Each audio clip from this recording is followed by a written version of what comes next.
Bom dia a todos, boa tarde, melhor dizendo, né? Eu sou Joanisval Gonçalves, hoje é domingo, 13 de fevereiro do ano da graça de 2022. Nós estamos começando mais uma live, todo domingo, você sabe que às 17 horas aqui pelo perfil. A gente tem as lives dominicais sobre os mais diferentes temas, relações internacionais, história, inteligência, guerra, livros, viagens, e a live de hoje é sobre o Império do Brasil, sobre um momento muito importante da nossa história, e particularmente sobre uma pessoa muito importante da nossa história, que foi Maria Leopoldina de Habsburgo, nossa primeira imperatriz, né? Essas lives, você sabe, estão disponíveis no nosso canal no YouTube, Joanisval BSB, Joanisval BSB. Então é só entrar lá no YouTube, digitar Joanisval BSB e você tem acesso a todas essas lives. E a live de hoje, particularmente, ela faz parte, né, desse esquenta para o nosso minicurso que começa em março. Os minicursos já começaram, já temos o nosso... Então, amanhã teremos a segunda aula do minicurso sobre Rússia. Rússia é um indomável urso, tá bem legal. O pessoal tá acompanhando, o pessoal tá assistindo, né? E tá bem divertido o nosso minicurso sobre Rússia.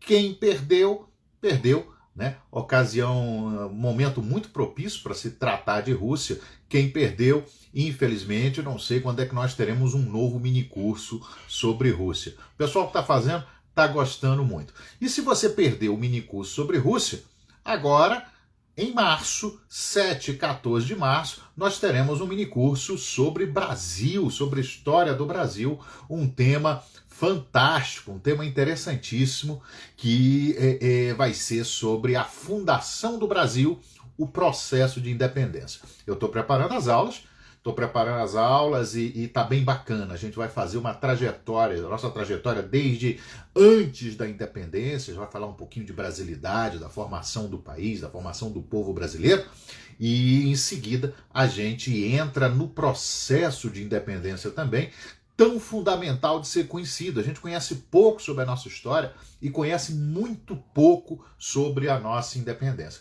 Então, nesses dias 7 e 14 de março, a gente vai fazer um passeio muito legal sobre o nosso processo de independência. As inscrições podem ser feitas aqui pela bio do perfil, aqui no perfil ali em cima tem a bio. Você pode fazer as inscrições para o minicurso de março, ou então, se você não souber como fazer, me manda uma mensagem aqui no privado e eu lhe passo todas as informações. Então, aviso paroquial, em 7 e 14 de março, mais um minicurso, esse sobre a história do Brasil, a fundação do Brasil, o processo de independência. Aguardo você lá, vai ser muito interessante. Vamos para a live de hoje, então? Pessoal que está chegando, muito bem-vindos. Todos muito bem-vindos. A gente vai começar, então, agora a live, vai ser curtinha neste domingo, sobre uma das figuras mais importantes da nossa história, uma figura muito pouco conhecida na nossa história, mas, sem dúvida nenhuma, uma personalidade que foi fundamental para o nosso processo de independência, uma personalidade que foi, de fato, tida como a grande protagonista do nosso processo de independência. A independência do Brasil é uma história fascinante, e a gente tem, sem dúvida nenhuma, algumas pessoas que foram decisivas ali.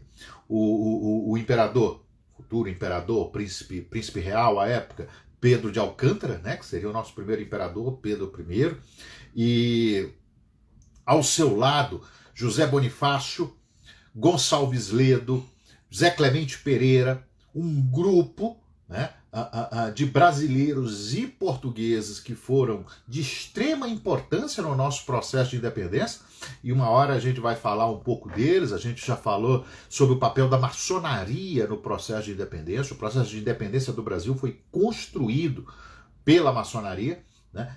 Num determinado momento a gente pode falar disso. A gente já teve uma live falando desse assunto lá pelos idos do segundo semestre de 2020. A gente falou muito sobre a importância da maçonaria, como a maçonaria articulou o nosso processo de independência. Como foi importante também ao longo de todo o Império, inclusive com o processo de abolição.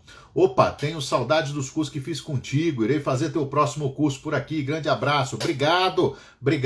Nosso próximo curso, as matrículas já estão abertas, vai ser nos dias 7 e 14 de fevereiro e vai ser um passeio sensacional pela história do Brasil, pelo nosso processo de independência. São só 2 segundas-feiras, a gente começa às 20 horas e formalmente deve ir até às 10, mas aqueles que fazem os nossos cursos sabem, nessa segunda que passou, por exemplo, a gente terminou, eu acho que a aula às 11 e pouco, porque a conversa acaba sendo muito interessante. Então fica o convite. A Beatriz, que já entrou, eu vi aqui, daqui a pouco vai colocar o link para quem quiser se inscrever nesse minicurso sobre a fundação do Brasil, o processo de independência. Eu estava falando das pessoas que foram fundamentais no nosso processo de independência, né? Dom Pedro I, José Bonifácio, Gonçalves Ledo, José Clemente Pereira.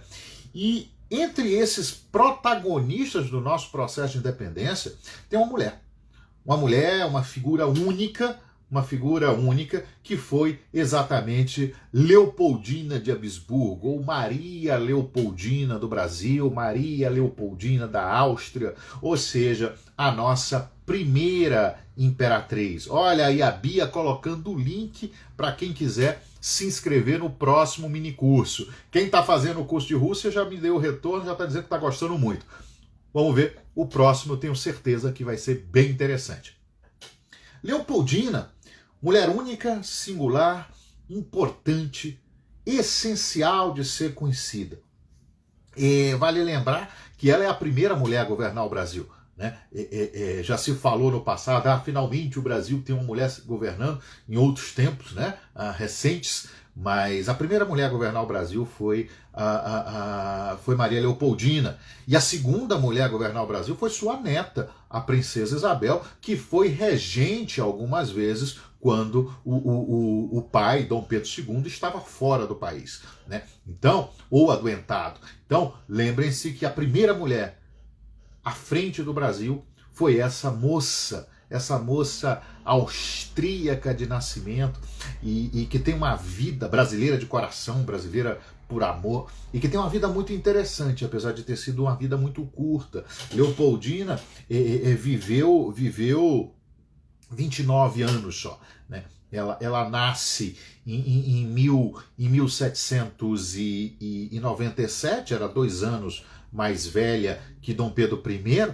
Ela nasce em 1797 e vem a falecer em 1826. Então, num curto período de vida, essa menina, né? Essa menina fez muito pelo Brasil e, sem dúvida, marcou a nossa história. Ela tem uma história de vida interessantíssima, vale muito a pena conhecer.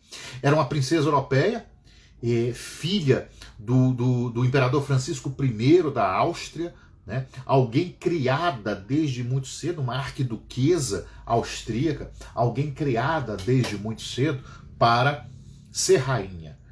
Ela foi criada numa tradição austríaca, numa tradição da família Habsburgo, que preparava os seus filhos para governar, para assumir uma posição de destaque no concerto das nações.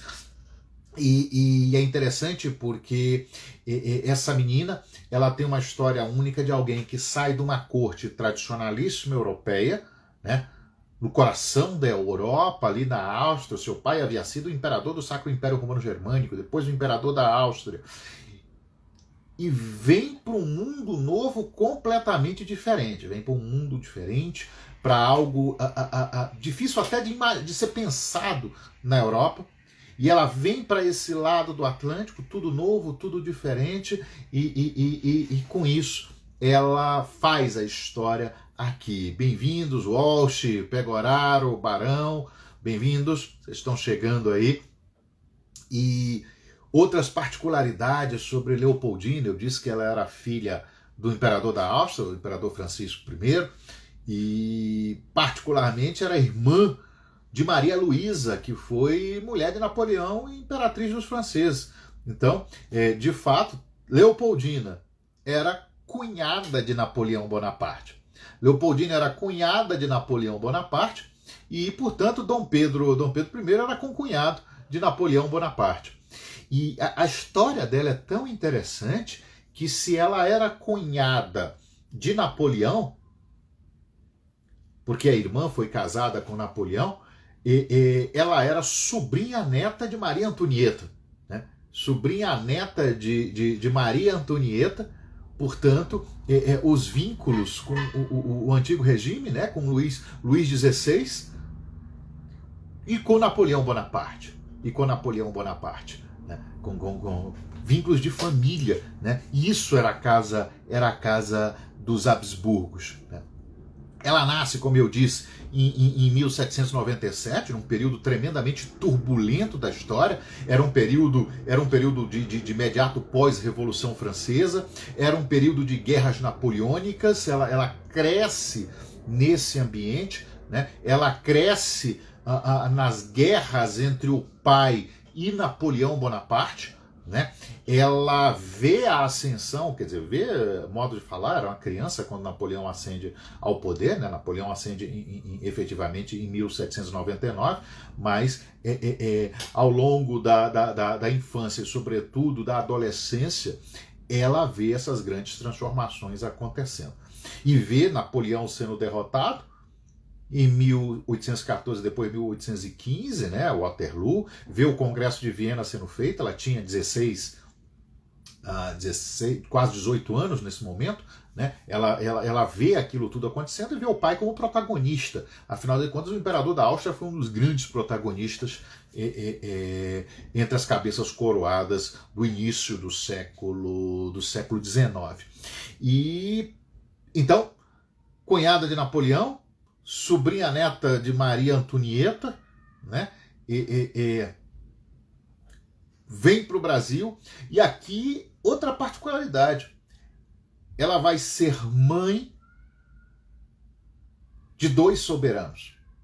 Ela vai ser mãe de Pedro II do Brasil, ou seja, no sangue dela, o sangue dela está correndo na dinastia que vai estar à frente do trono do Brasil até a 1889, até o golpe da República, e ela vai ser mãe de Maria da Glória, Dona Maria II, né? Rainha de Portugal. Ela é a mãe da Rainha de Portugal, que permanece com a dinastia de Bragança até o início do século XX, né? Então, é interessante como essa menina austríaca sai do seu país, vem para o Brasil, aqui vive, aqui atua significativamente para promover a independência do Brasil. Seus herdeiros passam a governar essas duas grandes nações, né? Brasil e Portugal. E tudo isso, ela passa por tudo isso em 29 anos de vida, né? Um pouco da formação, da origem. Eu disse que ela era Habsburgo, né? Criada para governar. Desde muito cedo, os príncipes e princesas, né, grão-duques Habsburgos, eram muito bem preparados, né? Tanto os homens quanto as mulheres. Essa é uma preocupação do avô de Leopoldina, inclusive o nome dela em homenagem a ele, né? O imperador Leopoldo II da Áustria e do Sacro Império Romano Germânico.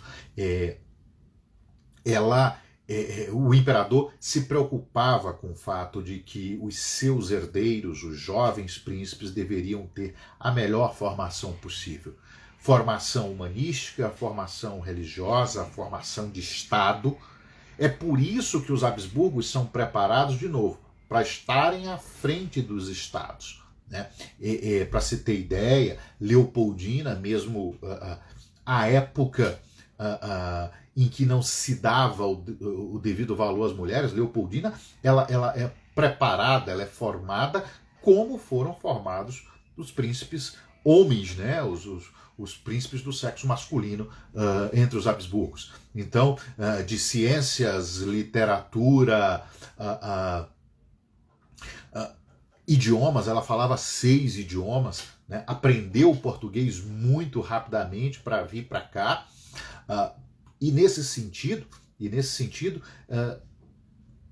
uma formação excepcional. Diga-se de passagem, muito melhor que a formação de Pedro, né? Pedro de Alcântara, Pedro I, que foi criado meio solto aqui no Brasil, apesar do fato de que ele teve uma boa formação também, mas em nada comparado à formação de Leopoldina. E com isso, Leopoldina também, a música, nem preciso citar a qualidade da formação musical dela, canto, ela cantava episódios do imperador já no Brasil, tocando ao piano e junto com ela cantando.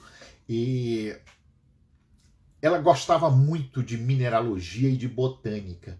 Ela teve essa afinidade com relação à mineralogia e botânica. E isso foi muito bacana, foi muito interessante para ela quando ela vem para o Brasil. Porque aqui tudo era novo, tudo era diferente. Quer dizer, alguém que apreciasse botânica está no Brasil do século XIX, era uma criança num parque de diversões. Mineralogia também. Tanto que quando ela vem, ela traz, inclusive, uma grande leva, uma missão científica e artística que vem junto com ela para o Brasil. Então, ela foi preparada para ser uma grande rainha. Ela foi preparada desde muito cedo para essa posição, no nosso caso, de imperatriz. Né? E com isso, ao se casar com Pedro I, né, e depois com o processo de independência, ela passa a ser a primeira imperatriz das Américas. Né? A primeira imperatriz do Novo Mundo. Não só a primeira imperatriz do Brasil, mas a primeira imperatriz do Novo Mundo e, efetivamente, a primeira mulher a governar esse continente, as Américas, né? De norte a sul. Então, tudo isso tem a ver com esse mérito dessa moça que vem menina para o Brasil e aqui se torna a nossa imperatriz. Era colecionista, adorava colecionar moedas, plantas, flores, minerais, conchas. Isso ela herdou do pai dela. O pai dela, o imperador Francisco, gostava muito disso também. Né? E o que acontece? Por volta de 1816, já se buscava, o rei de Portugal aqui já buscava uma esposa para o seu herdeiro, né? Para o seu sucessor no trono, Pedro de Alcântara. Então, o Marquês de Marialva foi mandado à Europa, né? E lá costurou o casamento dinástico de Dom Pedro, né? Que viria a ser Dom Pedro I. E entre as várias famílias que Marialva procurou lá em lá no continente europeu, eu até comentei numa reunião um dia desse sobre Rússia, que chegaram a cogitar, inclusive, princesas russas, né? O imperador Dom Pedro podia ter se casado com a princesa russa, né? Mas, no final das contas, com Metternich, Metternich na Áustria, se articulou um casamento dinástico que, acima de tudo, era uma aliança estratégica entre o Reino de Portugal e a grande potência que era a Áustria. Então, é um casamento dinástico, é um casamento articulado, E o imperador, é interessante, o imperador da Áustria ouviu a filha disse eu quero. Dizem que ela ficou fascinada. Maria Alva, quando vai, ele vai com toda a pujança, né? Distribui presentes, riquezas, leva diamantes do Brasil, joias raras do Brasil. E quando ele chega à corte da Áustria, ele entrega para Leopoldina um retrato, né? Uma espécie de um retratinho, né? De Dom Pedro, né? De Dom Pedro I, que viria a ser Dom Pedro I, do príncipe Dom Pedro, e era um retrato incrustado, né? Eram gemas que chamavam a atenção, e dizem que ao ver este retrato, ela só tinha olhos para a foto efetivamente de Dom Pedro.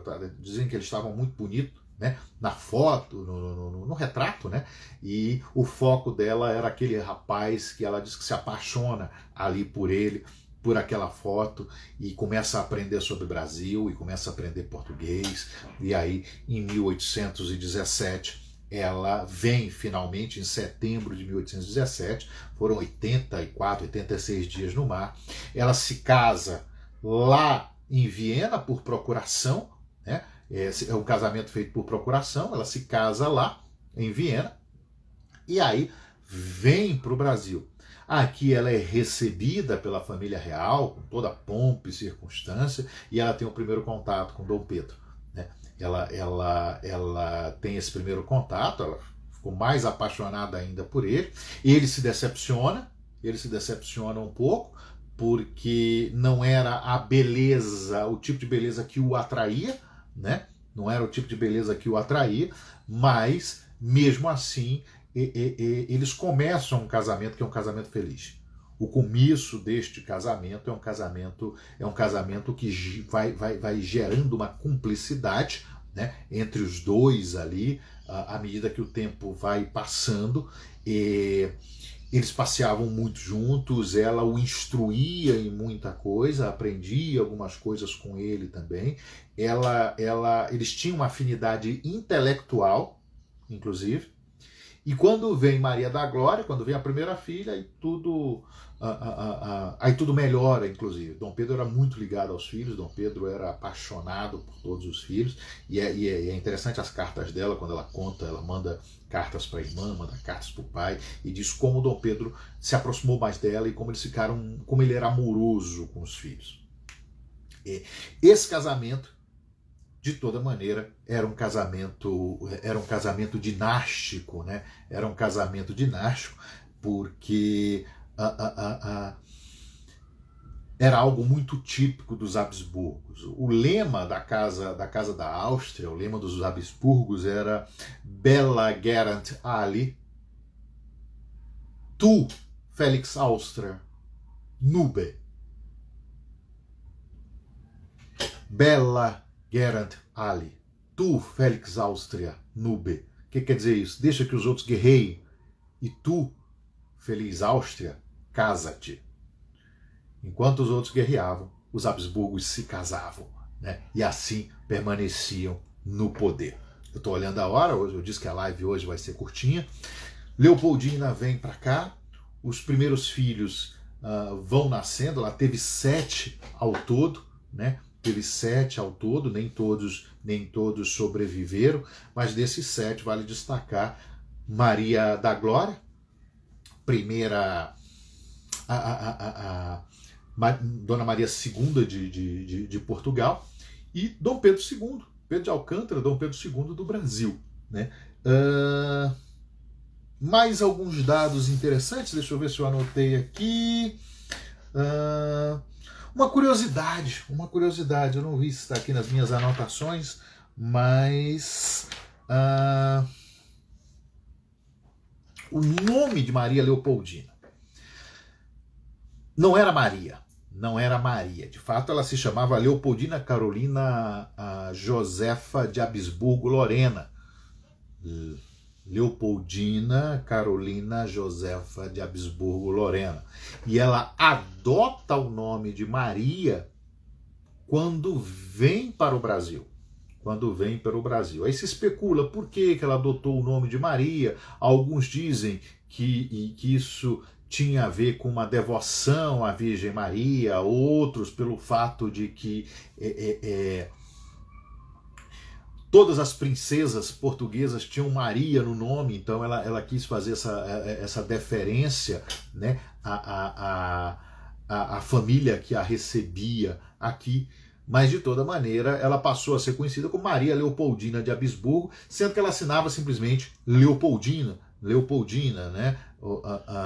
Ou Maria Leopoldina. No juramento à Constituição, né, de 1824, está lá Maria Leopoldina.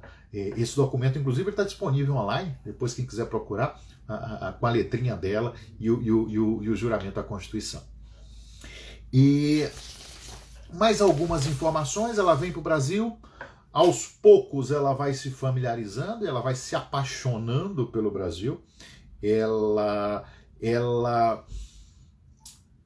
vê as possibilidades desse país como uma grande nação se formando, e aí quando tem a Revolução do Porto e a exigência para que Pedro voltasse, primeiro ele, né, para Portugal, ela é uma das que resistem aqui e convence o príncipe a ficar. Aí a família real vai, né, para Portugal e ela fica com o príncipe regente aqui, já como regente do Brasil. E aí em dezembro de 1821, quando vem novas ordens da corte dizendo para o garoto brasileiro voltar, que era como eles chamavam Dom Pedro, né, para o garoto brasileiro voltar para Portugal, ela é uma das figuras decisivas, dizendo: Pedro, eu estou grávida, eu não vou, nós não vamos, eu não vou arriscar. Né?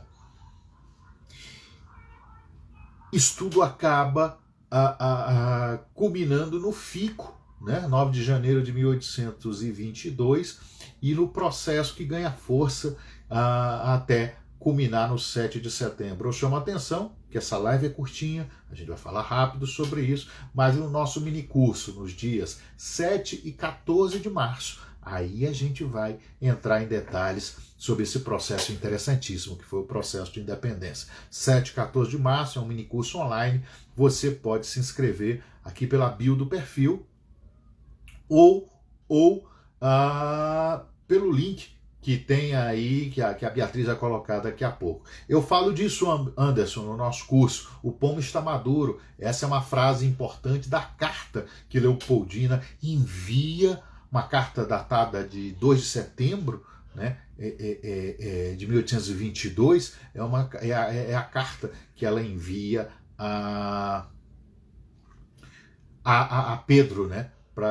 Quando naquela ocasião, né, em setembro de 22, vai ser proclamada a independência. Então ela participa de uma forma muito intensa desse processo, né, e sem dúvida nenhuma é uma das grandes protagonistas da nossa história. Alguém que entendeu a importância, e eu imagino que para ela devia ser um choque, um conflito até significativo, né, um conflito interior, porque a formação dela era uma formação no antigo regime, era uma formação absolutista, era uma formação na escola, numa escola que gerava os monarcas do antigo regime. E aqui ela se vê diante das ideias liberais, ela se vê diante do constitucionalismo, ela se vê diante das mudanças que deveriam acontecer no Brasil, e ela percebe o quão seria importante, no final das contas, a separação entre Brasil e Portugal, como acabou acontecendo. Os vínculos dela com José Bonifácio, que ela percebia... Opa, Bruno, bem-vindo! Bem-vindo! Bruno é um historiador, um dos grandes conhecedores do Império do Brasil, né? E diga-se de passagem, é um dos autores do livro Alegrias e Tristezas, que, na minha opinião, é a biografia definitiva, né? É o relato biográfico definitivo sobre a princesa Isabel. Então, bem-vindo, meu caro, muito bom ter você aqui. Bruno Cerqueira, Alegrias e Tristezas. Opa, tive a impressão que travou um pouco aqui. Acho que não. Vamos lá. E, bom, falando disso, então nós temos o processo de independência, Eu vou comentar com mais detalhes no nosso minicurso, 7 e 14 de março, você pode se inscrever ainda, né? E, bom, tá lá ela como o grande símbolo, a grande mãe do Brasil, aquela que influenciou definitivamente nas decisões do príncipe Pedro de Alcântara para que não só culminasse aquilo no 7 de setembro, desde o FICO, depois os decretos de 13 de maio, né, e tudo que culminou no 7 de setembro, e se torna ela a nossa primeira imperatriz do Brasil. Nossa primeira imperatriz, né? Com certeza, a Lívia está me dizendo, não se esqueça do livro Independência e Morte, do Hélio Franchini. Vamos falar disso também, já tivemos lives com o Hélio aqui, né? E é uma referência fundamental para se entender também o processo de independência. O processo de independência e morte do Hélio Franchini. Bom, bem lembrado, bem lembrado. E aí a gente tem, já caminhando para concluir, tem a última fase, né, da vida de Leopoldina, e que é uma fase marcada por muitas tristezas, muito mais tristeza, né, a partir de 1822, né, a partir da independência propriamente dita, agora ela como imperatriz do Brasil, né, Dom Pedro é aclamado em 2 de outubro, em dezembro nós temos a coroação e ela passa a ser imperatriz do Brasil. Mas os últimos anos de vida, de 1822 a 1826, são anos muito, muito tristes. E isso se deve, sobretudo, àquela figura que entra nesse processo, que é Domitila de Castro, a Marquesa de Santos, né, futura Marquesa de Santos, que vai ser a grande a amante principal de Pedro I. E, sem dúvida nenhuma, e aí é uma opinião pessoal. Mas você é historiador, pode ter esse tipo de opinião? Posso. Para mim, uma das figuras mais abjetas da nossa história é essa Domitila, Marquesa de Santos, né, que entra na vida de Dom Pedro I em agosto, setembro, final de agosto, de setembro, nessa viagem que ele faz a São Paulo de 1822, e passa cada vez mais a ter influência sobre o príncipe, logo em seguida sobre o imperador do Brasil, né? E isso acontece gerando um conflito muito grande com a imperatriz. E ao longo dos anos 22, mas sobretudo 23, 24, 25 e 26, Leopoldina vai se apagando naquele processo. Leopoldina vai se apagando e essa mulher, essa Domitila, cada vez mais afrontando em vários momentos a imperatriz, né? Claro, com a aquiescência sempre de Dom Pedro, né? Passa a ser a principal dama de companhia. Dom Pedro faz essa loucura. Lembra que eu estou falando ali? Era tudo menino. Né? Dom Pedro tinha 24 anos, 25. Né? Domitila, se não me engano, era um ano mais velha que Dom Pedro e Leopoldina 2 anos mais velha do que ele.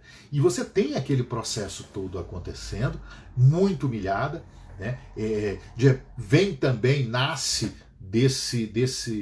alguns filhos, né? Mas a filha que vinga de uma maneira mais efetiva desse relacionamento entre Dom Pedro e Domitila é a futura Duquesa de Goiás, né? E Dom Pedro acaba trazendo a Duquesa de Goiás para perto, para a corte, e daqui a pouco traz a Domitila também, praticamente coloca a Domitila dentro do palácio e depois a Domitila como dama de companhia.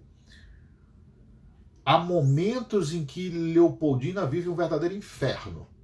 Os últimos 4 anos de vida dela são anos muito tristes, muito tristes. Ela entra em depressão, adoece, né? Continua parindo os filhos de Dom Pedro, inclusive em 1825, dezembro de 1825, vem o herdeiro, né? Vem Pedro de Alcântara, que viria a ser Dom Pedro II, né? E no ano seguinte, 1826, é um ano muito complicado para Dom Pedro, né? Porque é o ano em que Dom João VI vai morrer, Dom Pedro vai perder o pai, né? É o ano em que Leopoldina vem a engravidar e abortar mais um filho, e em dezembro de 1826, quando ele estava fora do Rio de Janeiro, né, indo supervisionar as tropas na Guerra da Cisplatina, a 11 de dezembro, praticamente uma semana depois do aniversário de um ano de Pedro I, ela vem a falecer. E ela falece, segundo os historiadores, ela falece de uma infecção, né? Ela estava muito fraca, né? E aquilo gera uma grande comoção no país. Aquilo gera uma grande comoção, as pessoas amavam efetivamente Leopoldina, né? E aí aquela menina com 29 anos morre, a imperatriz, e aquilo gera uma tristeza muito grande no Brasil. Se diz que ela tinha muito mais prestígio, empatia com o povo do que o próprio Pedro, né? O povo gostava muito, até pelas obras de caridade, as dívidas que ela fez com caridade, né? Isso tem a ver um pouco com a formação cristã dela, tem a ver um pouco com a origem Habsburgo, né? E ela morre assim, né? Ela morre assim em 1826, 11 de dezembro. Pedro diz que quando recebe a notícia fica louco, né? A relação dele com ela é uma relação interessante, porque ele a respeitava intelectualmente, por exemplo, né? E tem um momento em que ele vai, pelo menos quem conta isso, salvo engano, é o o Otávio Tarquínio. Ele vai se consolar da morte dela nos ombros da Domitila, né? Mas é o que acontece. Os funerais acontecem no Rio de Janeiro, ali, a multidão, comoção, e muitos diziam que o Brasil perdeu a sua mãe. Quem cuidará de nós, alguns diziam agora, né? E nesses 29 anos, ela definitivamente deixou a sua marca na história do Brasil. Ela deixa a sua marca não só como uma mulher que foi decisiva no nosso processo de independência, mas como alguém que viveu em dois mundos, assim como o marido, Pedro, né? Alguém que viveu em dois mundos e, ao mesmo tempo, alguém que foi responsável, foi protagonista de grandes mudanças aqui no continente americano. E, nesse sentido, a memória de Leopoldina ela tem sempre que ser preservada. Leopoldina tem que ser lembrada por tudo aquilo que ela fez, por tudo aquilo que ela trouxe, por tudo aquilo que ela significou para o Brasil. Com isso, eu encerro esse panorama rápido. Eu disse que a live hoje ia ser bem curtinha, eu já estou caminhando para acabar, né? E vou responder algumas perguntas aqui. Eu disse que vai ser realmente curtinha. Eu vou responder a pergunta do Barão aqui, né? Professor, mesmo com a sociedade machista, você acha que a postura de Dom Pedro perante Dona Leopoldina contribuiu para seu desgaste político? Barão, sem dúvida nenhuma. E a maneira como ele a tratava, e sobretudo a maneira como ele passou a tratá-la a partir do relacionamento dele com Domitila, isso contribuiu muito para o desgaste. Isso contribuiu muito para a piora na imagem dele, junto aos brasileiros, que, repito, se sensibilizaram com a situação da imperatriz. E isso contribuiu também para o desgaste da imagem dele fora do Brasil. Quando depois ele vai buscar a segunda esposa, que vai ser Dona Amélia no final das contas, né? quando ele vai buscar a segunda esposa, as cortes europeias estavam todas escoladas. As famílias europeias diziam, não, nós não queremos alguma coisa assim, nós não queremos entregar a nossa filha para alguém que fez tanto sofrer a filha do imperador da Áustria. E nesse processo, Barão, sem dúvida nenhuma, a figura da Domitila é muito prejudicial ao casamento, sem dúvida, à própria Leopoldina, mas também à imagem de Pedro e ao governo do Brasil também. A mulher queria de todo jeito influenciar os processos, e ela não tinha esta competência. Ao contrário de Leopoldina, que foi formada para governar uma perspectiva até estratégica de estadista, essa outra senhora, Domitila de Castro, não tinha nada. Não tinha nada disso. Pegou mal não, Barão, pegou péssimo. Pegou péssimo. Tanto é que quando Dona Amélia vem para o Brasil, a primeira exigência que ela bota ordem na casa, a primeira exigência que ela faz antes de pisar aqui é: livre-se dessa mulher Domitila. Dom Pedro fica... Mas ele acata. Ele decide mandar a Domitila para as cucuias. Deixa ela grávida, né? Manda ela embora, mas com um filho seu, né? Mas, sem dúvida nenhuma, se tem uma figura que para mim foi a grande serpente nesse processo do imediato pós-independência, né, foi essa mulher, Domitila de Castro, que era uma víbora, efetivamente, e que achava que de todo jeito que viria a ser a nova imperatriz do Brasil. Viria a ser a nova imperatriz do Brasil. Mas aqui eu já passo para uma perspectiva mais emocional dessa história, Barão, porque, como eu disse, tenho total ojeriza por essa mulher e é uma das figuras decrépitas da nossa história, Domitila de Castro. Tá bom?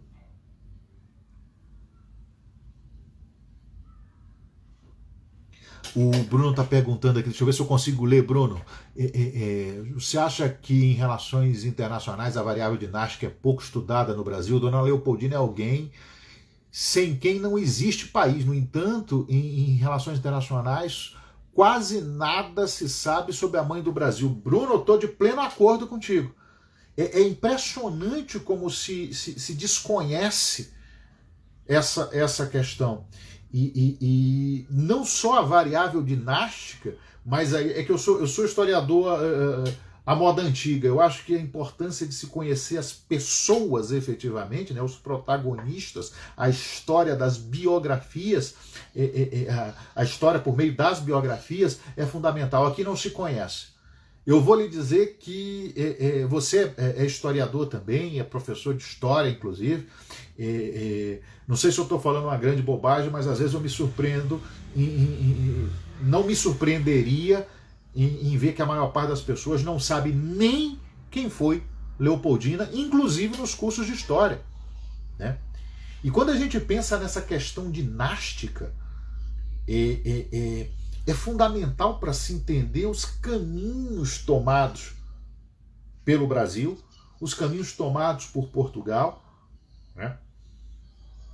E digo mais, o Bruno está organizando um curso, né? O Bruno está organizando um curso, eu já sou pré-inscrito, ainda não saíram as inscrições, mas eu já disse para ele que eu não perco, exatamente sobre essa questão dinástica e sobre as grandes dinastias, né? E sobre as famílias dinásticas. Então vale muito a pena. Eu vou anunciar aqui quando ele tiver lançado esse curso, né? É alguém que conhece profundamente, né? Eu diria que o Bruno tem o almanaque de Gotha na cabeça, né? E vale muito a pena. Eu estava até comentando, Bruno, que o Bruno Cerqueira, né? Eu estava até comentando um pouco antes daquela possibilidade que houve de, por pouco, Dom Pedro não ter se casado com alguém, com uma princesa grande-duquesa Romanov e não com Habsburgo, né? Sem dúvida nenhuma, isso teria afetado completamente mudado, interferido completamente nos rumos da nossa história. Deixa eu ver se tem mais alguma pergunta. Como eu disse para vocês, hoje essa live vai ser curtinha. Obrigado pelo merchandising. Não, o que é bom a gente tem que divulgar. A gente tem que divulgar. Esse curso sobre as dinastias eu estou ansioso.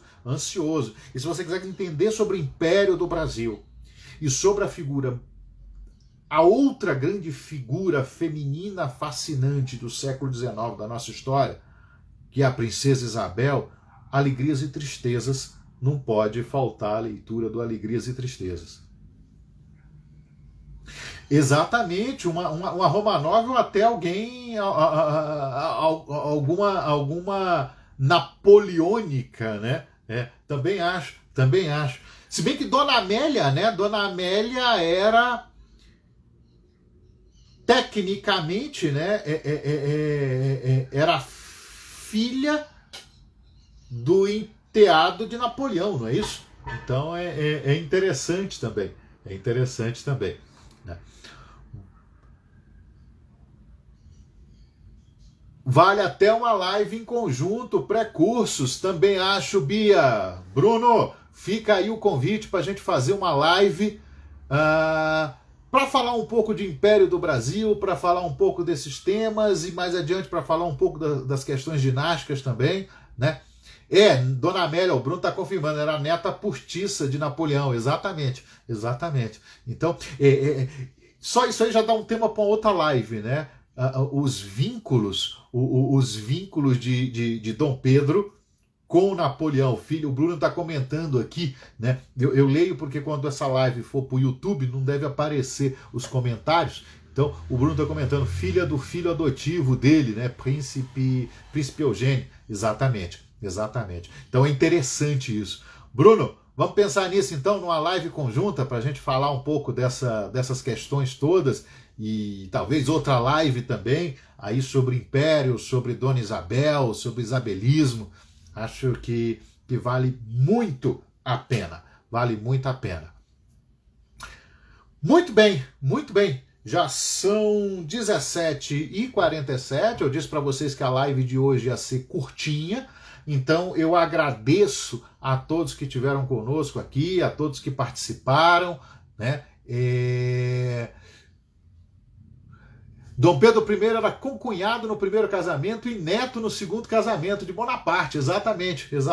Tinha comentado aqui, um pouco antes de você chegar, eu comentei sobre esse vínculo de Dom Pedro I, né, com Napoleão, né? Afinal de contas, Leopoldina era irmã de Maria Luísa, que foi esposa de Napoleão e imperatriz dos franceses. E comentei também, já que a gente está falando de questões dinásticas, Bruno, comentei sobre o fato de que simultaneamente, quer dizer, é óbvio, né? Mas Leopoldina era sobrinha neta de Maria Antonieta.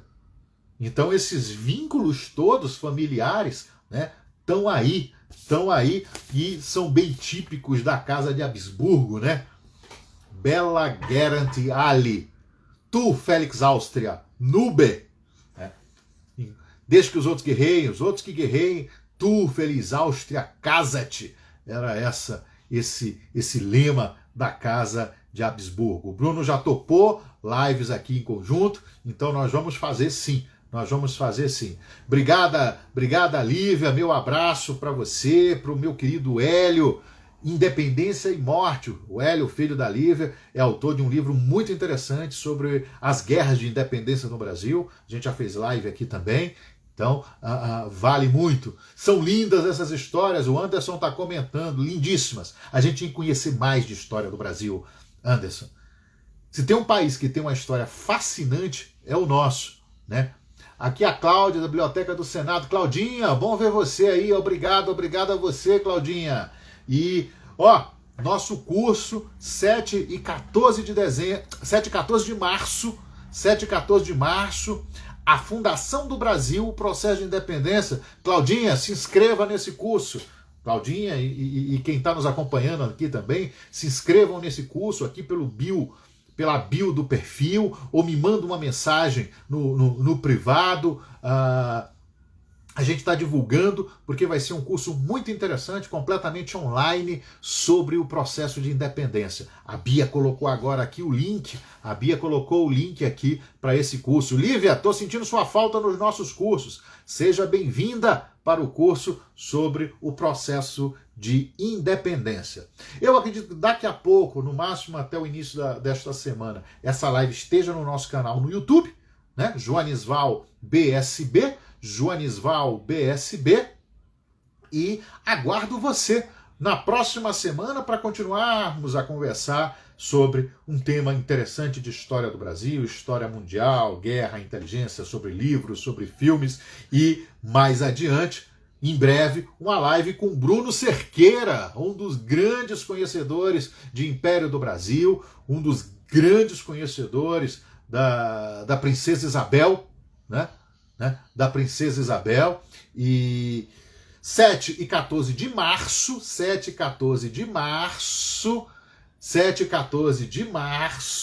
a Bia tá brincando aqui comigo, dizendo que eu confundi as datas, 7 e 14 de março, a fundação do Brasil, o processo de independência. Então, tenham uma semana abençoada, se cuidem, essa pandemia não acabou. Cláudia está perguntando, Beatriz, como faço para me inscrever no curso? Claudinha, a Beatriz vai mandar uma mensagem para você, com todas as informações. Mas se você quiser também, aqui no perfil do Instagram tem a bio, né, que fica logo embaixo da fotinho. Tem aqui em cima, tem a foto, né, da pessoa e algumas informações, e tem um linkzinho ali. Se você acessa esse link, é o link da bio, você consegue ir para a página com o formulário de inscrição e todas as informações sobre o curso, tá bom? Mas a Bia vai conversar com você. São duas maneiras, com a Bia ou pela bio do canal, ou também me manda uma mensagem no privado e eu te passo todas as informações, tá bom? Tenham uma semana abençoada, se cuidem, fiquem com Deus, até a próxima semana, nesse mesmo bate-horário, nesse mesmo bate-canal, às 17 horas, mais um tema interessante para a gente conversar um pouquinho, tá bom?